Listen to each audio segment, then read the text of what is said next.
Well, welcome to week one of a new series we're starting called the Easter Pregame Show. I want to welcome those of you joining us via video at all of our campuses. Downtown campus, how are we? Your Southwest campus, all right? This Southwest campus. Downtown campus is hollering. Amarillo campus, how you doing? Yeah, okay, they're hollering, okay. TV, church online, we're glad that you're joining us today as well. Hey, before we get into this new series, I want to tell you some exciting news, okay? Many of you know that last weekend, we opened our Freedom Campus. Some of you are like, yeah, what is that? Okay, so Freedom Campus is a campus we started in the Lubbock County Detention Center, and we've been praying about this for years. We told you about it earlier in the year. We're going to start it. We did last weekend, and they'll officially join us via video. We're all welcome them, and you guys get to cheer and holler and everything on Easter. They're doing another series right now. They're not doing this one. But I want to tell you a little bit about what happened last week. You mind if I share with you kind of what happened at the Freedom Campus for launch? Okay. So we started off with 2 services. Each service can seat 50. We could have just done one, but we thought, well, what if over 50 people come? I mean, probably not, but if there were more than 50, we'd like to have 2 services so that everybody have a place to sit. So we did 2 services at 9 and at 10:30. And last weekend, to our launch, we had 70 men come to the launch of the Freedom Campus. 70 to the launch, okay? Again, we were thinking if there were 10, that'd be great. There were 70. Glad we started a second service. Who knows what there's going to be out there today? We're just excited to hear. Now, it's going to get better. It's going to get better. Of the 70, you ready to do some math? I'm going to do some math. Of the 70, 52, so think about what percentage that is of 70. 52 indicated they were committing their lives to Christ. Of the 70, what percentage is that? That's about 74%. You're like, I was way off. That's about 74%, okay? Of the men that attended, the first one said, I'm giving my life to Jesus. Oh my goodness. Of those, 24 have said they want to be baptized in the jail. 24 of them want to get dunked. And I told you this already, but they're preparing that little baptism tank. They're in that room where we're having these services, so hopefully we'll be able to baptize them there soon. One more.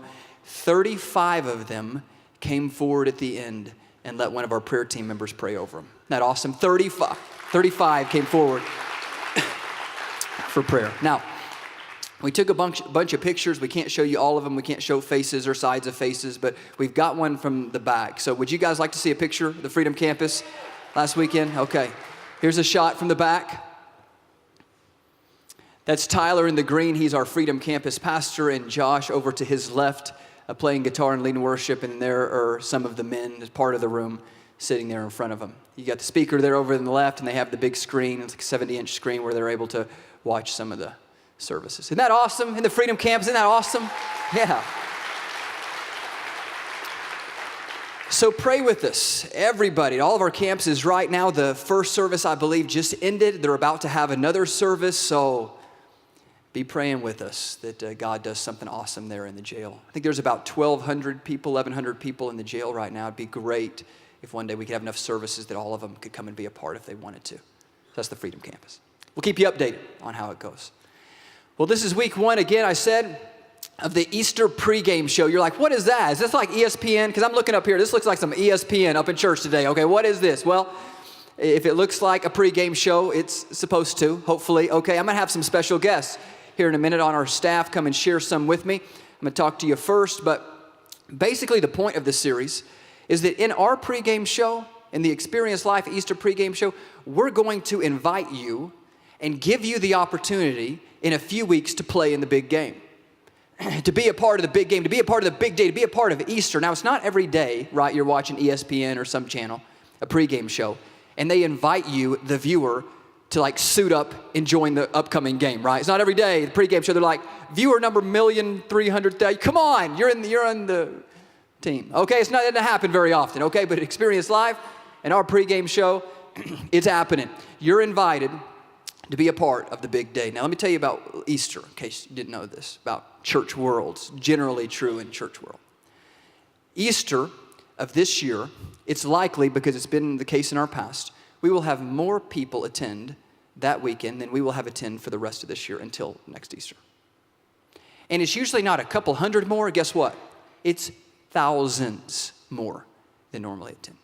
Because in our culture, a lot of people go to church on Easter. So even if you're not a Christian, even if you're not into church, it's like grandma says, hey, we're going to church. You're like, yes, ma'am. Oh, I want some potatoes for lunch. And so you go. I mean, you go because grandma. And so people come. Lots of people come. And here's another thing about Easter weekend you may not know. It's been true in our past so far. More people commit their life to Christ on Easter weekend, on that one weekend, than usually will commit their life to Christ any other weekend of the year. And it makes sense, right? Because we have so many people that come. So there's a lot of people every Easter so far at Experience Life that would look back on Easter of that year, whatever year it was, as the best day of their life. Why? Because they became a follower of Jesus. Because he saved them. Because they knew they were rescued from hell and they were 100% sure they were going to heaven. It's like the best day of their life. And so I'm believing this year, if God does this year what he's done in the past, then Easter of 2014 is going to be the best day of hopefully hundreds, maybe over 1,000 people's lives. They're going to describe it. Easter 2014 is the best day of their life. Why? Because they give their life to Jesus. They become a follower of Jesus. So if we want Easter of 2014 to be the best day of as many people's lives as possible, then guess what needs to happen? Number one, we need Jesus to show up. It's all about Jesus. Every weekend here, Experience Life, it's about Jesus. We don't change people's lives. This church doesn't change people's lives. Jesus changes people's lives, okay? So number one, Easter, if it's going to be powerful, people's lives are going to be changed. Jesus got to show up, number one. And then number two, you got to suit up. Jesus is going to have to show up, and you're going to have to suit up because we need everybody in the game to be able to host this weekend experience where thousands more than normal are going to come, and we're going to, watch their kiddos and hand them programs. I mean, everybody is going to need to get in the game in some way. And so in this series, I'm going to tell you about how you can suit up, how you can turn off the pregame show on the TV and say, I'm playing in the big game. They invited me to the game. I'm playing in the game. Yeah. Okay, so that's what we're talking about. First way, though, I want to give you that you can join our team, that you can suit up, that you can be a part of making this weekend, the Easter weekend, one of the best days of somebody's life. It's found in John chapter 12. If you got a Bible, let's go there together. It's New Testament. John chapter 12. John, a friend of Jesus, disciple of Jesus, recording these things later in his life so that people would have an account of what happened during Jesus' life. And there's a group of people, John remembers, that comes up to some of the disciples and they say to the disciples, hey, we want to meet with Jesus. Would Jesus meet with us? We want to meet with Jesus. And so these disciples go to Jesus and say, hey, these guys want to meet with you. And so they all get together and meet. Jesus talks about his upcoming death. This is the week that he's going to be crucified. He's talking to him about that.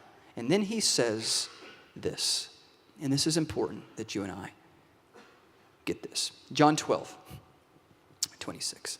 Jesus says, anyone who wants to be my disciple must follow me, because my servants must be where I am. So Jesus here refers to followers of Jesus as servants of Jesus. He doesn't just use the word disciple, doesn't just use the word believer or something like that. He's saying a follower of Jesus can be described as a servant of Jesus, and you know why? Because that's what they do.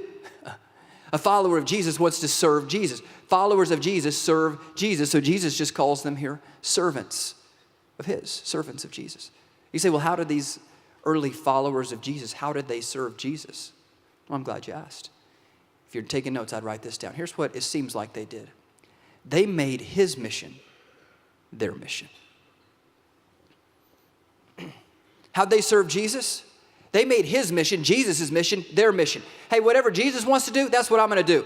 Hey, Jesus, wherever you go, that's where I'm going to go. Whatever you want to be a part of, I'm going to serve you in that. I'm going to be a part of it too, because I just want to be where you're at. That's what he said. My servants must be where I am.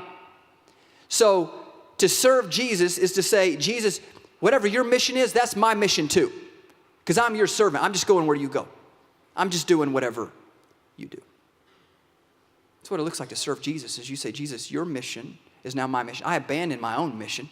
My life's mission is to fulfill your mission. And here's his mission.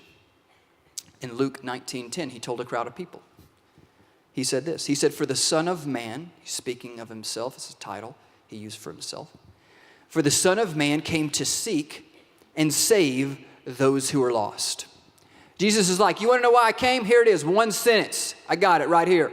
For I came, the Son of Man came to seek and to save those who were lost. And we get that, right? I mean, Jesus had to come or we'd have no shot of getting to heaven, right? We'd all go to hell because we've all sinned against God. We've all broken his law. We got a fine to pay. Our only hope of being made right with God is if somebody comes and pays our fine because we can't pay it. And that's why Jesus came. To seek and save from hell. That's what save means. Save from hell. Lost people like you and like me. So he's saying my mission, and you see it in John 3:16 too, right? For God so loved the world, he gave his only son, that whoever believes in him, what? Won't perish. That's why he had to come. So we wouldn't perish, but have eternal life. He's saying my mission is to seek and save that which is lost. You know what the disciples are saying? You know what the servants of Jesus are saying? Hey, Jesus, that's our mission too, then. Seek and save that which is lost. We don't do it, Jesus. We can't save anybody, but we're on that mission. That's your mission. We're on that mission with you. We'll do whatever it takes. We'll give whatever we have. We'll go wherever you want us to go so that lost people might be saved by you, because we were saved by you, Jesus. Servants of Jesus would think this. We were saved by you, Jesus. So we want to serve you in your mission to save all those who would believe. So did you know that then this, what Jesus is saying his mission is, should be the mission of every church? It should be, right? If we're servants of Jesus. Hey, Jesus, if your mission is the Great Commission, make disciples of all nations, baptize them, saying the same thing, teach them to obey, or seek and save that which is lost, the church should be on board with that, right? Hey, Jesus, if that's your mission, that's our mission too. We're on board. We should be. But too often, our church, other churches I've been in, doesn't seem like that's the case for the servants of Jesus. Doesn't sound all the time like we want his mission to be our mission. In fact, sometimes it sounds like, and I've said things that have probably sounded like this before too, sounds like we think the church should be about our mission rather than Jesus' mission. What we want to do, the way we want to do church, the way we think church would be cool, it should be about that rather than doing what Jesus wants us to do. And here's how it sounds sometimes. Not just about our church, but about any church. People say things like this. Well, hey, this church I'm going to right now, hey, Chris, this church I'm going to, I just wish that pastor would go deeper. Deep and wide. Remember that song we sang as kids? That's what I want. Deeper. I wish that church would go deeper. Then somebody else says, hey, I wish they wouldn't go so deep. I can't even understand what they're saying. I wish they wouldn't go so deep. Hey, I wish they'd turn that music up, Chris, at that church. I wish they'd turn it up. Hey, Chris, that church, I wish they'd turn that down. They need to turn it down. Put some dead gum earplugs in my ears, okay? I wish they'd turn it down. I wish they play this kind of music. Hey, Chris, I wish at that church they play that kind of music. Hey, I wish they play this kind of music. Hey, I wish they'd offer this program for my kids. They need to offer that for my kids. I wish they'd offer this program because I'm not even a kid. I don't even have kids, okay? And it starts sounding like, because you've been there, right? Yeah, I'm saying stuff I've said, you've said. It starts sounding like we think the church exists for our mission rather than Jesus's. Well, guess what? It doesn't. Even if sometimes churches act like it. Hey, what do we all want to do? Let's just all get together. Let's just do that, whether it fulfills the mission of Jesus or not. Let's just do it. It'll be fun. I mean, some churches may do that. That's not what the church is supposed to be doing. The way a church teaches or does programming or sings or whatever should be based on them thinking this is the best way in our context to accomplish the mission of Jesus. Not just what we want to do or what we grew up with or something. It's about the mission of Jesus. The church exists to fulfill his mission, not mine. It's not about, hey, what do I want? What do I think we should do as a church? That's not what it's about. Hey, Jesus, what do you want us to do? Because however we teach and do all these things, it needs to accomplish your mission because our church exists to fulfill, Jesus, your mission. So think about this. When somebody serves in a church, if a church exists to fulfill the mission of Jesus, who are they serving? See, a lot of times when people serve in a church, they think they're serving the pastor, or they're serving the staff, or they're serving the church or the building or whatever. No, you're not. When you serve in a church, guess who you're serving? You're serving Jesus directly.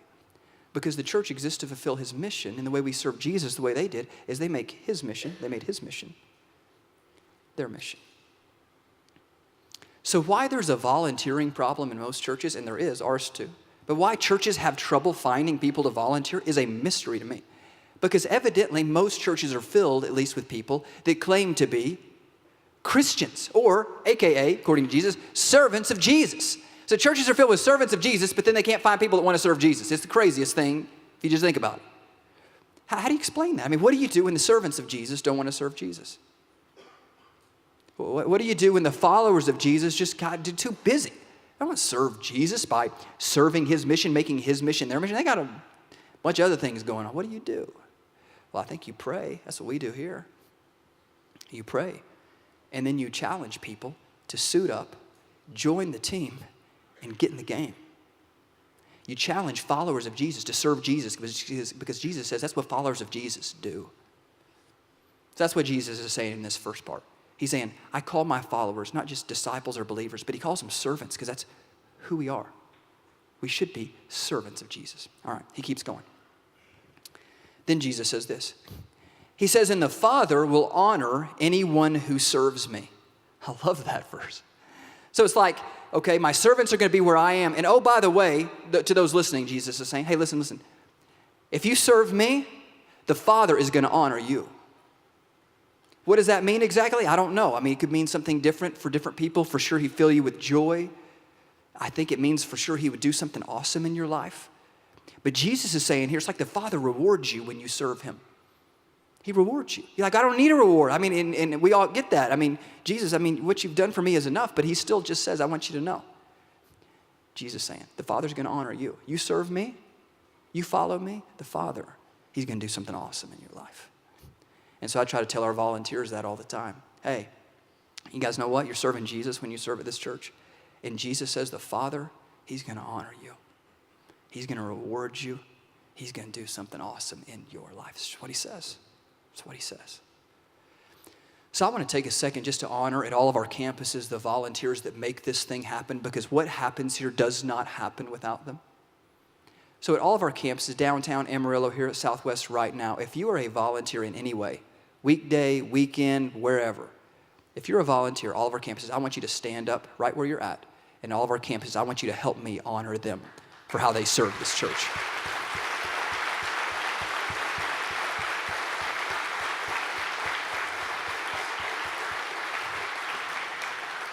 You guys can have a seat.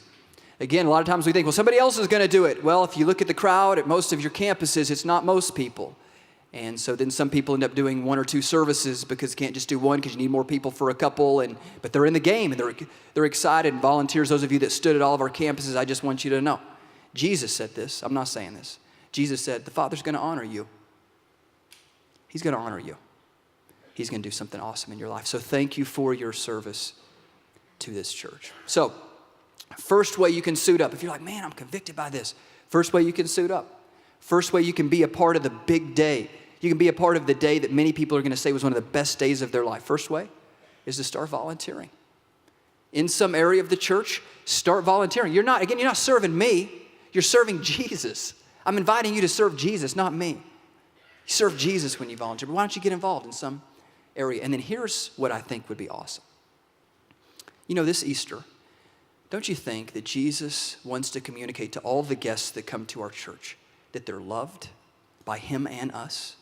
That we accept them here and that he'll accept them if they'll turn from their sin and put their trust in Jesus, regardless of their past, that they're loved, that they're accepted, that they're welcome. Don't you think Jesus wants these guests to know that? Well, guess one of the ways that Jesus communicates love and acceptance to people? Through his servants. Through his servants. So what if Easter experience for a guest looked like this? What if in a couple of weeks they drive into the parking lot of their campus and somebody's standing at the entrance and waving at them with a smile on their face? They got a vest on. They got a lightsaber ready to go, okay? I mean, they're ready to direct some traffic. They're like, hey, come on in, whatever, and direct them in. And then somebody else says, hey, go down this row. And then they park them in one of the parking spots. And then they get out of their car and they hear one of the parking team members say, hey, we're glad you guys are here. Thanks for coming. Glad you guys are here. And what I love about our parking team is a lot of these volunteers on our parking teams at all of our campuses are men. And here's what I like about the men being out in the parking lot, being the first one to say hello to somebody, is it's true in our culture that a lot of men these days, a lot of fathers are staying home while mom takes the kids to church. They're sleeping in, or they're watching TV, or they're out playing golf instead of leading their family spiritually. And so a lot of men, they think they're acting like men. Guess how they're acting? Like little boys. Because a godly man, he gets up and he goes into Johnny's room. He says, Johnny, you better get out of bed. I got 5 minutes. All right, we're going to church, Johnny. All right, come on. And he gets him up and he gets everybody ready and he brings him to church and says, as for me and my house, we're going to serve the Lord. And so I love that people come into this parking lot, all of our campuses, and they see these men saying, hey, as for me and my family, we're going to serve the Lord. I think it's a powerful testimony to the men that'll be driving in on Easter wondering if they should be in church or not. We want them here, a godly man, man's man, God created man, man's man is going to lead his family spiritually. So you get to the door, and somebody at the door says, hey, we're glad you're here. Smile on their face. Helps them know where the children's check-in is. They get to the children's check-in. They see this screen. They're like, oh, my goodness, what do I do with this thing? All right, and they start, and the children's volunteer, check-in volunteer, helping them touch pad, helping them get their name on, entered into the screen, get the tickets printed out, escorts them to their class. They don't know where to go. As somebody escorts them to class where they're greeted by a children's volunteer who says, hey, excited to take care of your child today. And they're going to teach them about Jesus, and they're going to allow you to go to the auditorium, not be distracted by your kid trying to pull your hair out or peeing in their pants or doing something in the auditorium, okay? The volunteers are taking care of that. And then the parent gets to the auditorium door, and somebody hands them a program that tells them more about how they can get involved in our church, because even though they're a guest, we want them to get involved in our church. And then there's an usher that says, hey, let me help you find a seat, because Lord knows on Easter, it's going to be difficult to find a seat, okay? And so they're going to help them. Hey, we got 3 seats right over here. Hey, come here. Got 3 seats right here. Here you go. And then they come to a service, and the media team puts on an engaging experience for them. Hopefully they hear a powerful message from the Bible that'll change their life. Maybe many will commit their lives to Christ. At the end of the service, there'll be prayer teams here at the front at all of our campuses. They can come up, and everybody that comes on Easter could be prayed for if they wanted by the time they left. Then they walk out of the auditorium into our lobbies. They go to a VIP center where nice, friendly volunteer says, hey, we can give you a T-shirt just as our way of saying thanks for coming. We're glad you came. Hope you enjoyed it. Somebody at the Next Step Center saying, hey, we'll help you take a next step. Any way you want to get involved, we'll sign you up right now. We'll help you work through the process. Then you got the data entry teams on the back side. They're putting in all this information in the computer so we can follow up with people, help them take their next step, and so on. You got count teams and safety teams. They're making sure everybody stays safe. All these different teams. Think about if you were a guest and you had that experience, what you'd think after you left. Maybe you'd think, golly, I've never felt so welcome, accepted, and loved at a church in my life. Maybe if these people are followers of Jesus and they love me and they accept me, maybe Jesus does too. Maybe Jesus would too, even with my past and my baggage. Maybe the way they've treated me should communicate to me, Jesus still loves me, even after all I've done.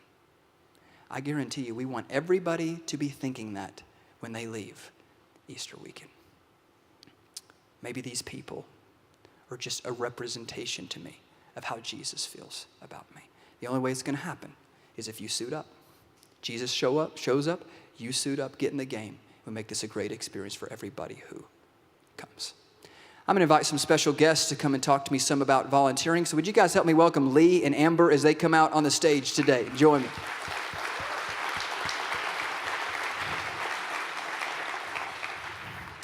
Amber is our children's director at our Amarillo campus, and Lee is our downtown campus pastor, and I'm glad that they've been able to join me today to answer just a couple of questions that I want to ask them about volunteering that may help answer some of the questions that you've had. So, Amber, let's start with you.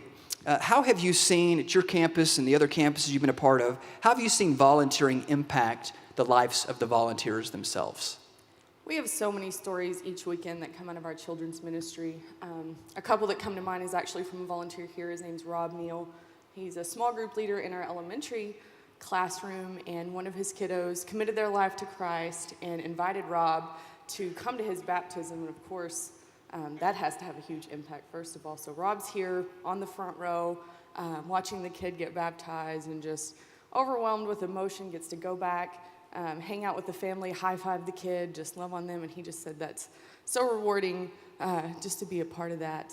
One of my volunteers in Amarillo, Crystal, she started volunteering after seeing the impact that it had on her son, that the volunteers had on her son. He went through Kid Faith, and she got to see firsthand how that impacted him and his walk with Christ. And she said there's just so much joy knowing that she's bringing these kids closer to God every weekend. Amber, what would you say are some of the biggest misconceptions about volunteering in kids ministry?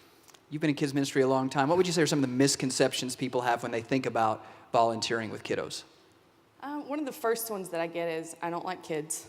And I say, okay, you don't like kids. I get that. You know, kids are unpredictable, and it's kids ministry, I'll be honest, isn't always the easiest place to volunteer. But I say that's okay. You know, you can be a children's check-in worker, as Chris was talking about earlier. Then that way you're just talking to families. You're talking to parents. You can just ignore the children. They're not there. Pretend you don't see them. Whatever you have to do. And then another thing, if you don't want to even see a child at all, you can come in during the week. You can help our kids staff prepare the classrooms, because that's one of the largest things we do during the week is set out activities, supplies, all that good stuff. I would say another one that I get is I'm not good at teaching a whole class. And I understand that. We would never want to put you in a role that you're not comfortable with and just, you know, throw you to the wolves and say sink or swim, good luck. When you enter the classroom, you'd start out as a helper, you know, someone that's helping a small group leader. You're helping to facilitate games, activities, crafts, all that kind of stuff. And you're still getting to be a part of things. You're still getting to be a part of that life change. And it's just incredible because in the children's ministry, it kind of works like God says, we're one body with many parts. And our kids' ministry definitely operates that way. And the last reason that I get, it's kind of, I guess the one that I can most closely relate to. A lot of people will tell me, I don't know a lot about the Bible. I can't teach kids. I don't know anything about the Bible. And I tell them I completely understand that. When I first started volunteering in our kids' ministry many years ago, I just committed my life to Christ. I knew nothing about the Bible. I was still the person looking up things in the index, had no clue where anything was. And so I completely understand. And what was awesome about that is I got to learn right alongside the kids, like when they were having those aha moments about who God was and how much He loved him and what He'd done for them. I got to have those moments with them and share in that childlike faith. And so now it's just a constant reminder just to keep that faith and just to see things as a child does. Thanks, Amber. Lee, a couple questions for you. At the downtown campus specifically, how have you seen the volunteers make an impact there at your campus? Yeah, I think our volunteers are key, really, to creating an environment where people feel welcomed, they feel accepted, they feel loved, they feel like we are friendly and that we want them to be there. And so for me, that's huge. And I think our volunteers at the downtown campus do a tremendous job of this. And I know this because when I call our first-time guest every week and talk to him personally, one of the things that I hear from most people is they felt like they were accepted. They felt like they were welcomed. They felt like we were a very friendly place, and they felt comfortable. And so for me, that's huge to get that kind of feedback. Because honestly, one of the things we tell our volunteers is that we only have one shot to make a first impression. Some of these people will come into our building for the first time, and they may never return. And so we want to create such a great experience for them that they want to come back and they want to bring someone with them. You'll notice my bracelet, it says one shot, and it's something that our volunteers at all of our campuses have. And it's to be a reminder of how important our interaction is with people when they come in our doors. And we want to create the best environment we can for them. Quick story, I've become friends with a family who was very far from God, didn't ever picture themselves or their family being in a church building. And through my relationship with them, invited them to come. The whole family came, and we were shocked and surprised and happy to see them. When the wife, the mom that later told me how much anxiety she had that first day, the first time of her visit, how she was so worried about underdressing or so worried about showing her tattoos. She was trying to cover up her arms and her legs, and she didn't want people to see her tattoos. She was afraid she'd be judged and condemned by that. But she said when she walked in the doors of our campus, she felt at ease. She felt welcomed. She noticed the casual environment. Her volunteers were so friendly. She stepped into our auditorium, had a great experience, and then went to our VIP center, and God placed the right person with her who had a sleeve of tattoos. So it was awesome. It worked out perfectly. And she just said, I felt at home. You know, I felt like I could fit in here. I can blend in. All her anxiety and fear were removed by her interaction with my volunteers. And so if you're a downtown volunteer, I give you props. Very proud of you. Lee, what would you say to somebody who is hesitant about getting involved in volunteering? I would say serving is better than sitting. And, we sit in these rows and we feel close to them, right? Physically close, like I need some space. But I'm talking about a relational closeness with somebody. You do not get by sitting in rows. And so you're going to find that by joining an LTG, a life transformation group, or by volunteering. And so if you want a meaningful relationship, you're not going to find it sitting in a room like this where it's dark and you're sitting shoulder to shoulder with people, it's going to be by taking that next step. And so I want to challenge you guys to do that for that reason. And for another reason, if you simply sit in our services, and they're awesome. I mean, the music's outstanding, the teaching's great, the videos can compete with anything on YouTube. They're hilarious. I mean, it's good stuff, but to be honest, your faith will go stagnant if you're just sitting in a seat and you never take the next steps that God's calling us to take, which is to contribute to the church, not just to consume or be a part of experiencing what the church has to offer. Thanks, Lee. His challenge is simply this, and then I just want to pray for us that God will give us courage to respond. It's simply that followers of Jesus, you're a follower of Jesus, that you start serving him. Because Jesus says followers of Jesus can also be known as servants of Jesus. So make his mission your mission, suit up, get in the game, get involved, and be a part of helping us this Easter make that weekend a weekend that many people will never forget. Way you can respond is on the back of your connection card that's attached to your program. You can just check Start Volunteering, select your area. We will call you, we will contact you, we'll train you. You'll have all the tools and resources you need to be effective in your role. And we'll get you plugged in so that you can serve on Easter. Let me pray for us. We'll close today. God, thank you so much for all the people at all of our campuses today that are here, that are hearing this, that are convicted, saying, yeah, I've been so busy lately, but if I'm a follower of Jesus, I should be a servant of Jesus. One of the ways I serve Jesus is by serving his church. Man, I know I need to get involved. God, I just pray that you give them the courage to do that. If you're convicting them of that today, give them the courage to sign up for something and say, I'm in the game. I want to be a part of making Easter 2014 the best day of many people's lives. And then God, for our current volunteers, I pray that you'd reward them, that you'd honor them, and they'd see a connection between volunteering and the reward, the honor that you bring into their lives. God, thanks for today. Thanks for the opportunity, God, to partner with you in reaching people for Jesus. We don't save people. We just tell them the good news. We're just a little part of it. Jesus uses us to do that. And sometimes people commit their lives to Jesus and their lives are totally changed. We pray that happen for thousands of people on Easter, that you blow our minds by what you do. In Jesus' name, amen. Thanks for checking out one of our messages today. For more information about our church or to watch other messages, you can go to our website at experiencelife.now.com. Let us know if we can serve you in any way, and we hope to see you real soon.